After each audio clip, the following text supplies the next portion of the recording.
لوگ ماچس سے نہیں زبان سے آگ لگاتے ہیں۔ توبہ ایسا دروازہ ہے جو موت کی ہچکی تک کھلا رہتا ہے۔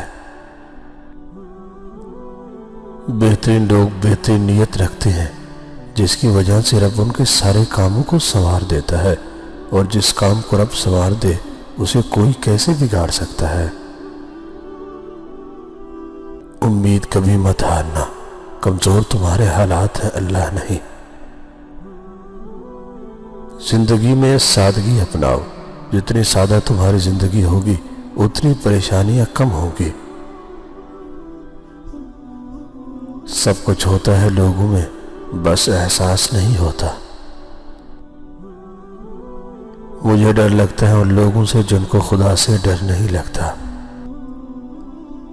اپنے خلاف باتیں سن کر حوصلہ نہ ہارو، شور کھلاڑی نہیں تماشائی کرتے ہیں۔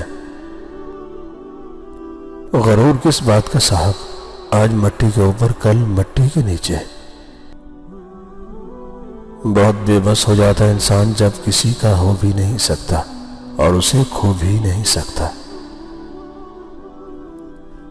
شکر ادا کرنے کی وجہ نہیں ڈھونڈنی چاہیے، بلکہ عادت ڈالنی چاہیے، کیونکہ شکر گزار لوگوں سے اللہ تعالیٰ بڑی محبت رکھتا ہے۔ اور لوگوں سے مت ڈرو جو اپنا بدلہ لینا جانتے ہو، بلکہ ان لوگوں سے ڈرو جو اپنے معاملہ اللہ پر چھوڑ دیتے ہیں۔ میٹھے لوگوں سے مل کر میں نے جانا، کڑوے لوگ اکثر سچے ہوتے ہیں۔ نماز کی پابندی کرنے والا کبھی خود کو اکیلا محسوس نہیں کرتا۔ کبھی کسی کی برائی مت کرو، کیونکہ برائی تم میں بھی ہے اور زبان دوسروں کے پاس بھی ہے۔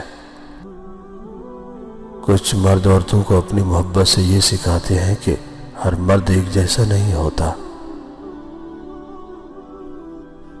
نکاح اللہ کا سب سے پسندیدہ عمل ہے، بے شک۔ اکیلے میں پھوٹ پھوٹ کے رونا، پھر صبر سے اپنی بکھری ذات کو اپنی ہی ہنسی میں سمیٹنا، اور دنیا کے سامنے ایسے رہنا جیسے کبھی کوئی دکھ دیکھا ہی نہیں، کوئی درد سہا ہی نہیں، اور غم کیا ہوتے ہیں یہ پتہ ہی نہیں۔ یہ ہوتی ہے اذیت کی انتہا۔ اور پھر لوگ ریت کی طرح پھسل جاتے ہیں جیسے کبھی ہمارے تھے ہی نہیں۔ والدین سے محبت کرو، کیونکہ ماں باپ دوبارہ نہیں ملتے۔ وہ لوگ آپ کی قیمت کبھی نہیں سمجھ سکتے جن لوگوں کے لیے آپ ہمیشہ دستیاب رہتے ہیں۔ جس گھر میں عورتوں کو دکھ ملتے ہیں وہ گھر جلدی برباد ہو جاتا ہے۔